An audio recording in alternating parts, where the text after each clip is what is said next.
Hello, in this video we travel on the flagship of each Dover Ferry operator. We sail with 4 vessels operated by 3 ferry companies to both Calais and Dunkirk, looking in particular at the check-in and boarding, the onboard experience including the general ambiance of the ship, the club lounge, duty-free shopping and the food offering.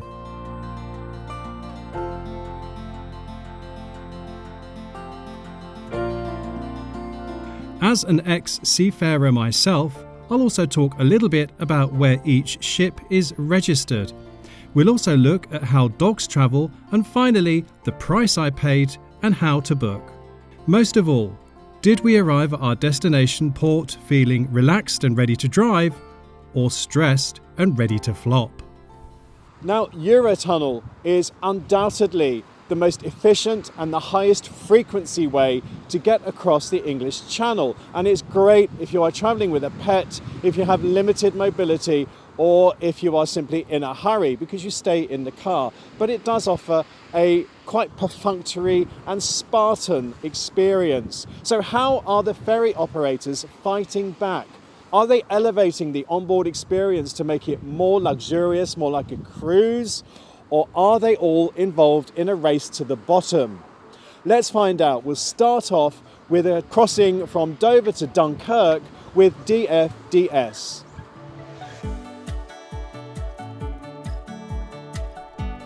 Arriving at Dover, we first pass through French immigration and officially enter France. From here, we follow the signs to check in.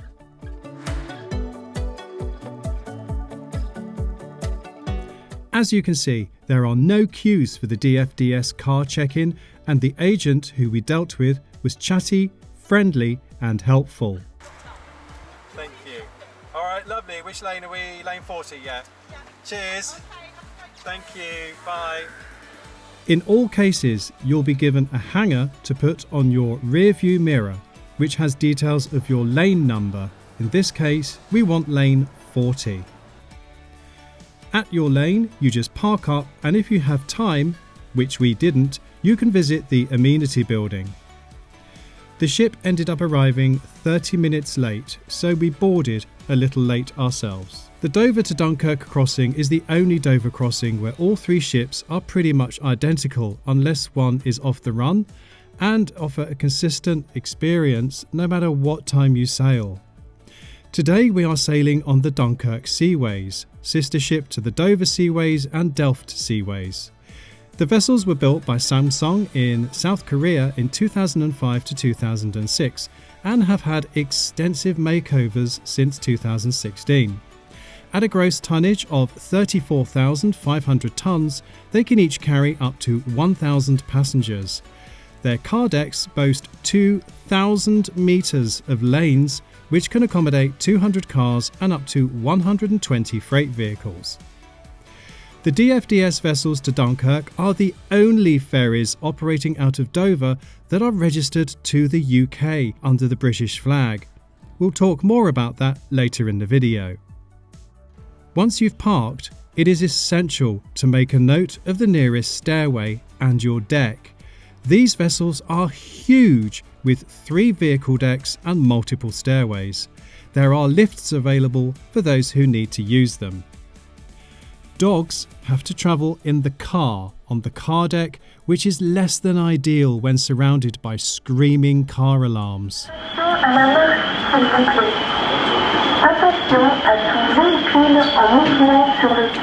I was travelling with my mother today, and Mum and I went straight up to the premium lounge where we were warmly greeted by a crew member.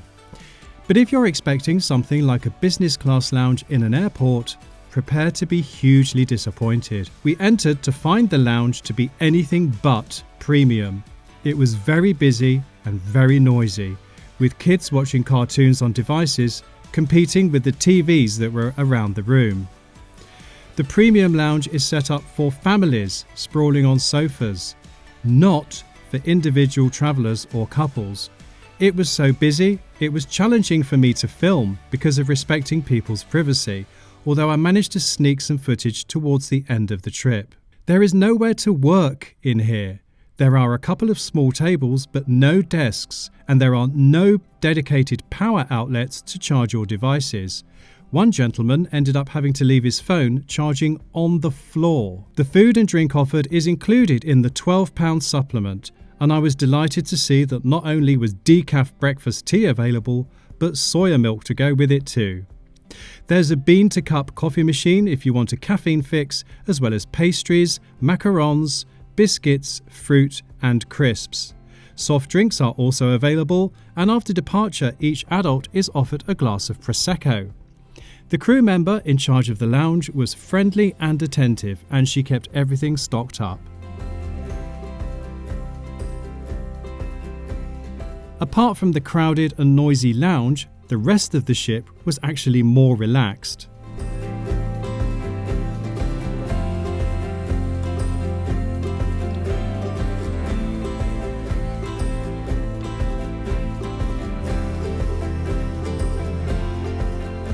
For food options, there is a cafe, there's a pizza, pasta and salad bar, and there is a self-service restaurant. The main 7 Seas self-service restaurant is at the front of the vessel and is a lovely space. The ship's general appearance was smart and very clean. Mum and I checked out the duty-free shop, which offered a good selection and excellent prices. We were looking for some perfume for my niece, and this was £20 cheaper than on the high street. However, the price ticket wouldn't scan. There was an issue over the advertised price on the shelf, and it took almost 10 minutes for the staff to sort out their error. Despite the price on the ticket being correct, as we later verified on a later DFDS sailing, we were forced to wait and made to feel uncomfortable. At the end of the transaction, we could have done without the sarcastic comment from one of the shop assistants which, together with the stressful ambiance of the premium lounge, put the dampers on what might have otherwise been a very pleasant crossing. Upon arrival at Dunkerque, rejoining the car was straightforward, and we waited a reasonable 10 minutes or so before driving off. Our destination today is Calais for our return crossing to Dover, again with DFDS.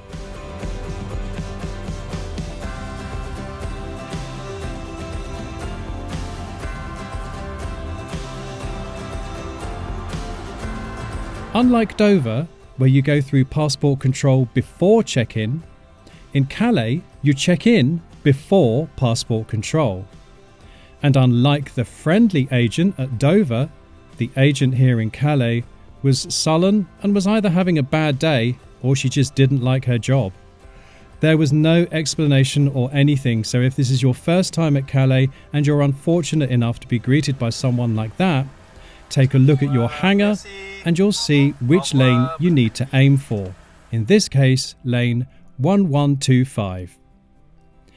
Next stop is French immigration to be stamped out of France, where the officer was chirpy and friendly, as was the UK Border Force official at the next passport stop.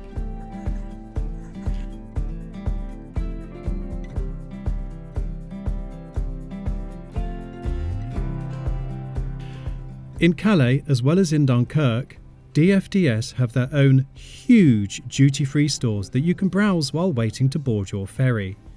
You'll also find a cafe and toilets here. Goods cost the same as on board the ferry, but there is a far wider selection, especially wine. Mum bought some Christmas chocolate, and I couldn't resist a bottle of botanist gin from the island of Islay, which was a bargain £24.99 for a litre. DFDS is by far the best operator when it comes to duty-free shopping, as you will later find out.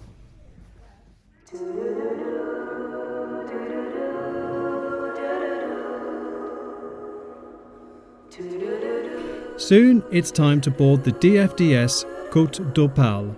Built in 2021, the Côte d'Opale is the newest ferry operating out of Dover and also the longest at 214 metres.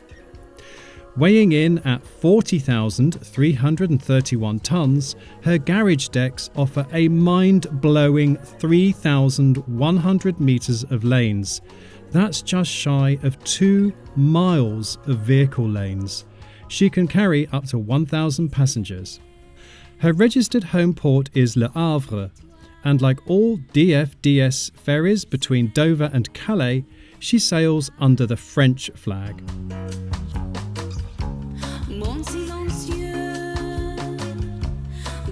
All the passenger facilities are on one deck, Deck 8. In very modern commercial style, the layout of the ship forces you to walk through the shop to get to the main restaurant at the front. There is a cafe too, but no pizza and pasta outlet as there was on the outward sailing. As you would expect from a brand new ship, the accommodation was stylish and contemporary, and the ambiance uplifting. There is no bar, you buy your tipples in the cafe, or there is the Seven Seas self-service restaurant. As we were among the first aboard, we luckily didn't have to queue. Mum went for fish and chips, and I had a chickpea tagine with rice. My tagine was hot and spicy and very tasty, but Mum's fish and chips, well, they looked as if they'd been held for quite a long time. They weren't exactly fresh, but they were okay. We paid £23 for these two main courses without drinks. Not exactly cheap, but the going rate for a ferry. Nevertheless, the Seven Seas restaurant is a very pleasant place to dine and to watch the countless number of lorries board the vessel.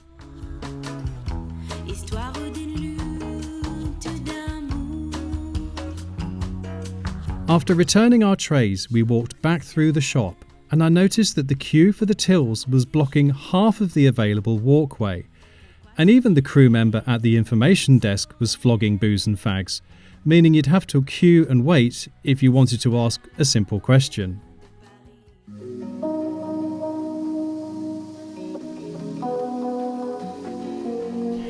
Unlike on the outward crossing, the premium lounge was an oasis of calm, the haven that I was craving. In this instant, it was worth every penny of the £12 per person supplement. The lounge was substantially larger than the one on the Dunkerque ferry and boasted a plethora of USB ports and EU-style sockets dotted around to take care of your device charging needs. Just remember to take an adapter for your UK plugs. Obviously, the person who commissioned the Christmas trees also got caught out.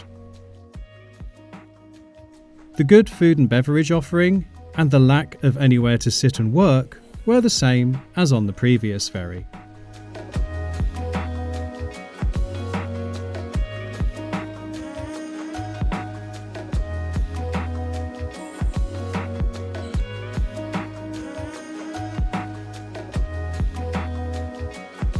We enjoyed an excellent, relaxing crossing, but it was just slightly tainted when it was time to rejoin the car. Despite the ship having over 3 kilometres of car lanes, the stairways are very narrow and unable to comfortably deal with the hundreds of passengers that are using them at once. This, in my opinion, is poor design. As such, it took us about 10 minutes of shuffling and being shoved about to get back to the car, where it is then so much of a rush to disembark, I didn't even have time to set up the camera in the car. It just wasn't a very dignified way to conclude an otherwise comfortable and relaxing crossing. So that's the experience with DFDS, but how do they compare with Irish Ferries and P&O? Let's find out. The next day, with my mum back at home, I headed back into Dover, this time to sail with Irish Ferries. Being only a couple of days before Christmas, the port was very busy. Kudos to the management of the Port of Dover, who placed a couple of staff members to manage the queue of cars, and I quickly made it through French and UK passport control. The check-in for Irish Ferries, however, was another matter. I arrived to find a huge queue and just one, count them, one, car check-in booth open. And despite 90% of the cars in the queue being right-hand drive, it was on the left-hand side. P&O and DFDS had more booths open and shorter queues. A second Irish Ferries booth did open after about 15 minutes, but it remains signed for lorries, not cars, and I ended up spending a total of 20 minutes in the queue. However, at check-in, the agent was polite and helpful, and I was given my hangar with an explanation of which lane to follow. Unlike DFDS and P&O, Club Class tickets with Irish Ferries include priority boarding, so I once again had no time to check out the amenity building in Dover because of the time taken in the check-in queue. I was waved forward to board the vessel a full 30 minutes before the scheduled departure time. This was more like it. My sailing today is aboard the Isle of Inishmore, the flagship on the Dover routes for Irish Ferries. She was built in 1997 in the Netherlands and is registered to the port of Limassol, flying under the flag of Cyprus, otherwise referred to as a flag of convenience. It is a contentious issue and conditions for the crew are questionable. Information sources about flags of convenience are listed in the description below this video. The Isle of Inishmore has a gross tonnage of 34,000 tonnes, can carry a whopping 2,200 passengers and has 2,060 lane metres on her vehicle decks. If you're travelling with pets, they have to stay in the car. At over 25 years old, she is definitely showing her age, but the overall ambiance on board was welcoming and cosy. Passenger accommodation is split over 2 decks with the club lounge on a third. Coming up from the car deck, I emerged at the centre of deck 7 by the information desk. Forward on deck 7 is the Café Lafayette, which on this sailing also doubled as the bar. Cleanliness wasn't all it could be, as you can see from these cups left over from the previous voyage.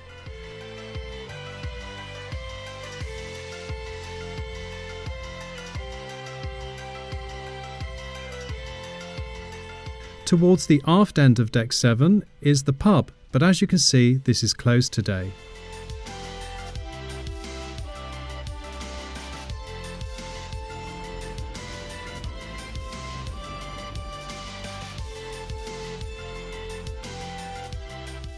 Up on deck 8 at the forward end is Boylan's Brasserie.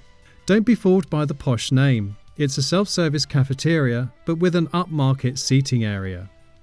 It made for a very pleasant part of the ship, and while the hearty Irish breakfasts look good, I was disappointed that there was no vegan cooked breakfast option other than beans on toast, or egg on toast for the veggies. There was, however, a cooked gluten-free breakfast available. The prices of the food were similar to those of DFDS, with a full Irish breakfast coming in at £14.95. Heading towards the after end of deck 8, we find the duty-free shop. While there were a couple of bargains to be had, like 4-litre bottles of spirits for £40, the prices were, in general, considerably higher than DFDS. The perfume my mother bought was £6 more expensive than DFDS, while this bottle of wine at £9.49 was available from Tesco in Dover for £7. The botanist gin from Islay that I bought at DFDS for £24.99 was an eye-watering £46.99 with Irish Ferries, a whopping £22 more expensive. But what is interesting is that the price ticket implies that the high street equivalent is £61.99 per litre. Yet if you look at the Sainsbury's website, you'll see it's available for £50 a litre, £35 for a 70 centilitre bottle, and it's the same price again from Asda and direct from the Bruichladdich website. So you're actually only saving £3 on the high street price, where are Irish Ferries getting this misleading £15 saving from? One wonders, as the ship is sailing under the flag of Cyprus, whether or not they have to comply with UK or French consumer laws. It does make you wonder. At the rear of the ship, there is a strange atrium. It's like an enclosed outside space, and not the most comfortable place to be in the winter. Outside deck space is very limited, just a couple of small promenade decks up on deck 11, and that's it. Also on deck 11 is the club lounge. And be aware that while it's quite the climb from car deck 5, there is no lift access. Therefore, people who cannot manage a lot of stairs are excluded from the club lounge. If you need something, let me know. Thank you so much. And what a pity that is, because it turned out to be the best club lounge experience of all 4 crossings. Being up on deck 11, the views are superb, and the lounge is plenty spacious enough to cope with many guests without feeling crowded. I was warmly greeted by the attendant Lena, whose friendliness and attentiveness absolutely made my journey. The food offering was superb. Included in my £12 Club Class supplement was bean-to-cup coffee, tea, soft drinks, white wine, fruit, muffins, pastries, brownies, shortbread, cheeses, pretzels, cold meats, dried apricots, nuts and seeds, granola, yogurts and fresh fruit salad. If you fancied a cooked breakfast, you pay extra for this, and it is served at your table. While there were no workstations as such in the lounge, there were plenty of UK sockets and USB ports available. There is also free Wi-Fi for club passengers. Lena remained available in the lounge for the entire trip, unlike every other operator's premium offering. Even a plant muncher like me could get their money's worth from the offering, and Lena had a carton of oat milk in the fridge for my granola and for my coffee. Remember too that club passengers also get priority boarding. Full marks to Irish Ferries for value. Of the 4 crossings I made, this was the only one that operated on time, despite the foggy conditions.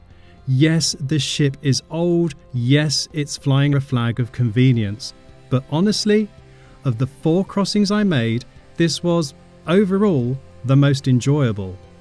One thing I noticed as the ship unloaded was that priority boarding does not necessarily mean priority disembarkation, but that ended up not being an issue, as exiting Calais port was fast and slick. Sadly, my experience with Calais was about to change dramatically for the worst.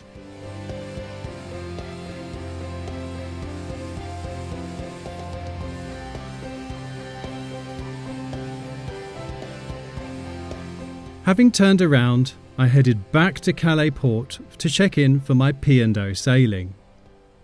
As the Irish Ferries crossing was punctual, I reached check-in 2 hours and 20 minutes before the booked departure of my P&O sailing to Dover.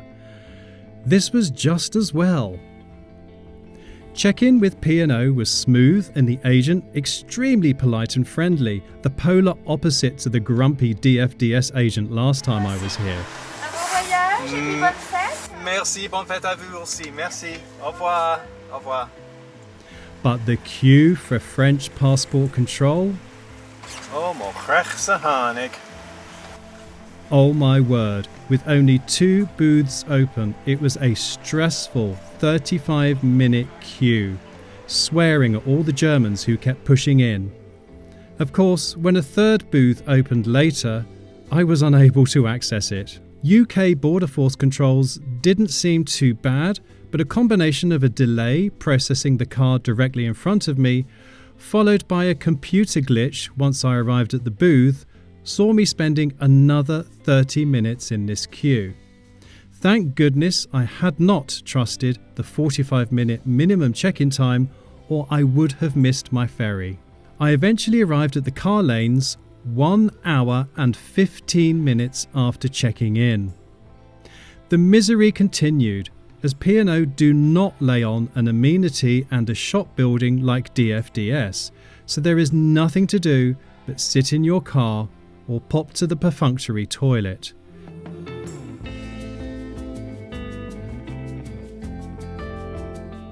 There is a sandpit next to the toilet building for those who are travelling with dogs.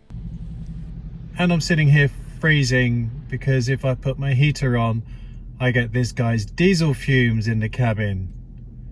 Not having a good day.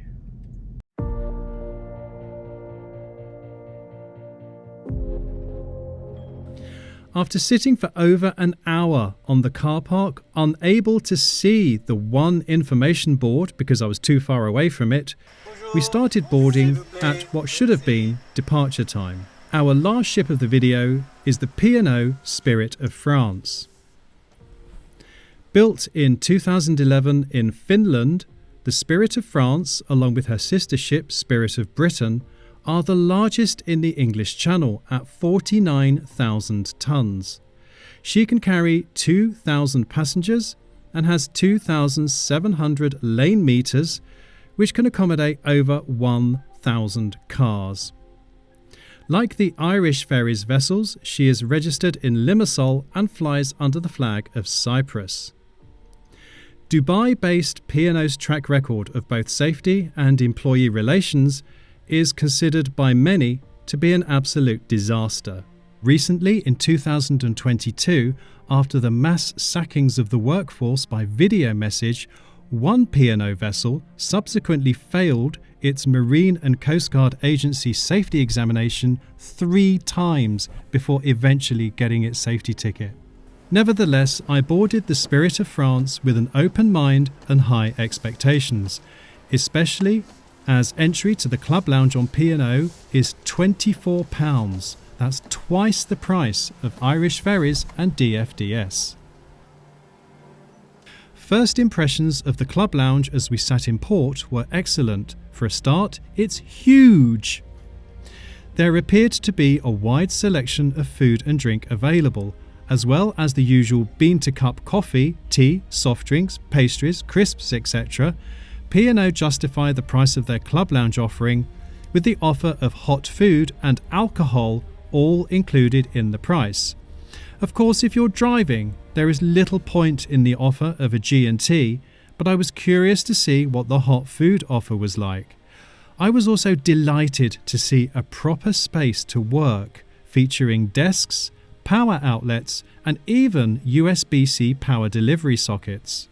A unique feature of the club lounge on the Spirit class of ships is this outside deck area, which must be lovely in the summer. Back inside, I poured myself a complimentary drink. The polite and friendly attendant, Melvin, took my food order, informing me that the plant-based options were curry and rice, spicy Mexican bean roll, tomato soup, or a fishless finger wrap. Having had curry previously on the DFDS sailing, I opted for the Mexican bean roll. When it arrived, I was disappointed to see how small it was. I wish I'd ordered a soup as well, but Melvin was nowhere to be seen, as he was managing this huge lounge on his own, and I believe he was away in the galley fulfilling other passengers' orders. The roll itself, which you can see is actually a pastry, was okay, but the pastry itself was soggy and chewy. To be honest, you get much better quality in Greggs, and I think any self-respecting Greggs employee would have thrown this item into the bin. But worse was to come. Still hungry, I helped myself to a falafel and caramelized onion wrap from the fridge. Whoever decided that caramelized onion was a good pairing with falafel obviously hadn't tried it. In my opinion, it was disgusting. I couldn't eat it. I took myself off to the cafeteria to see what other food was available. When I arrived, I was pretty horrified. The waiter service restaurant and the self-service restaurant have both gone. All there is now is this very Spartan and uninviting food market. You have to take a basket, just like you do in a supermarket, take the food you want, and pay at self-service tills.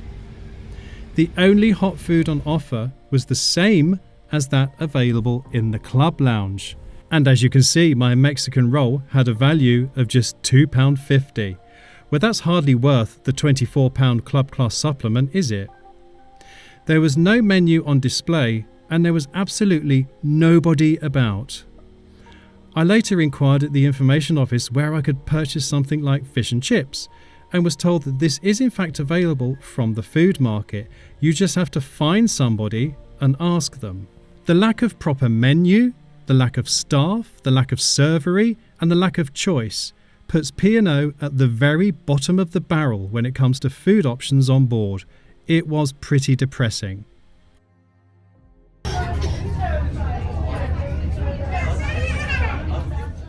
Elsewhere, this formerly grand and opulent ship now just looks sad, bare and tired. I had a browse in the duty-free shop. The selection of items wasn't a patch on DFDS or Irish Ferries, and prices were once again higher than DFDS.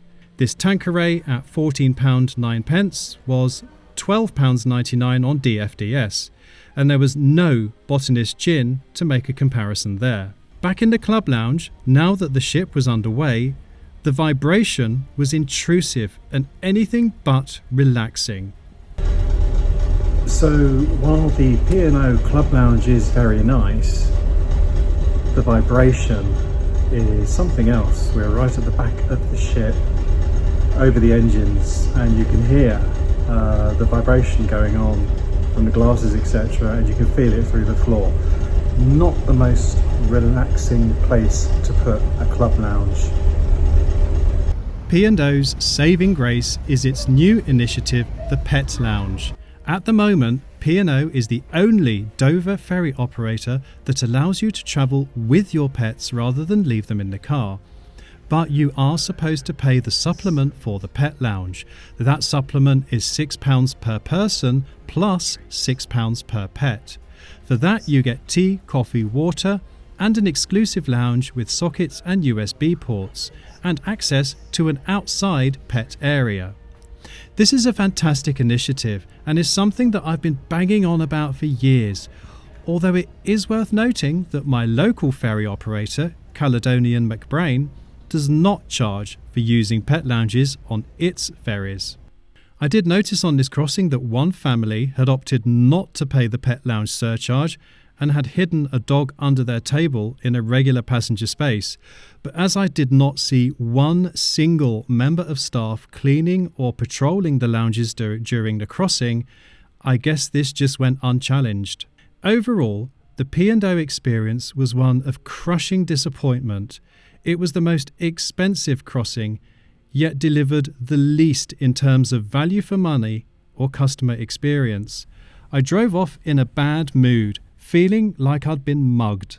As we enter the port of Dover for the last time, let's talk about the price. DFDS and P&O normally offer promotional fares such as day trips on their own websites that you cannot get elsewhere.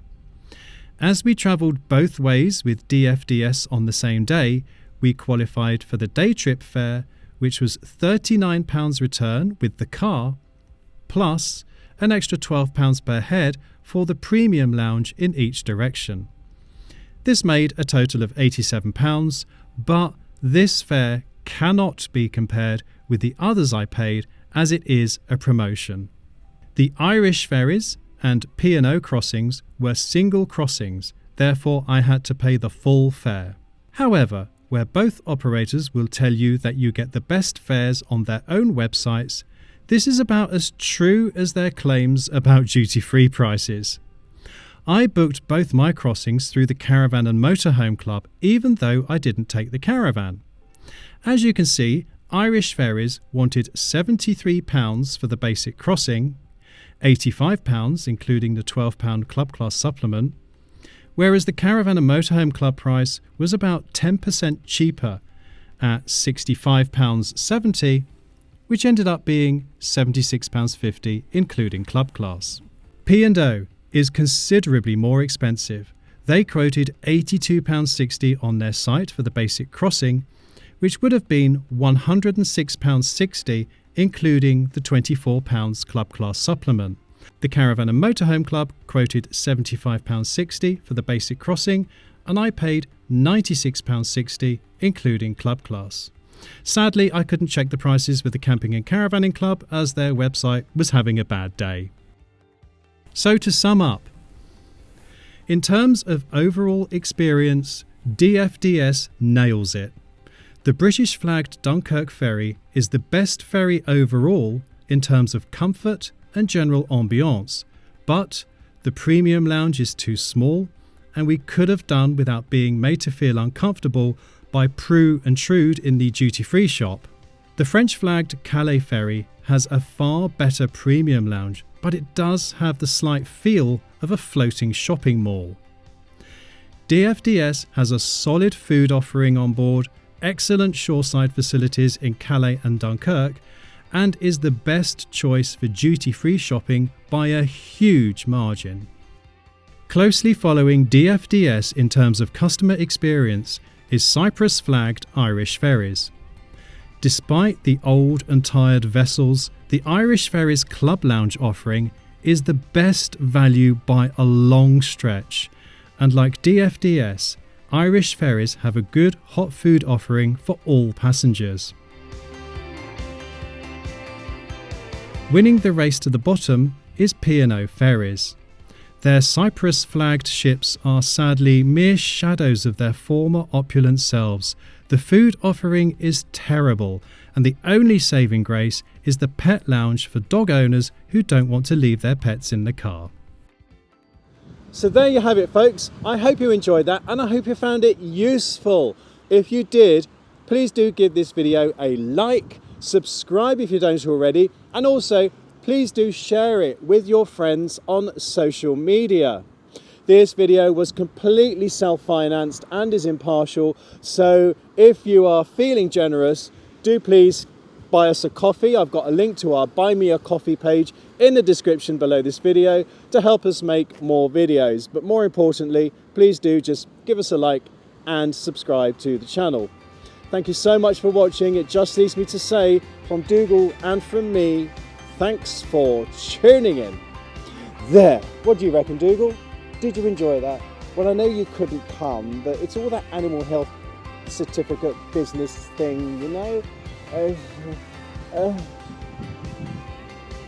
He never smiles. Dougal, you could be a bit more cheerful. I could be a bit more cheerful. No.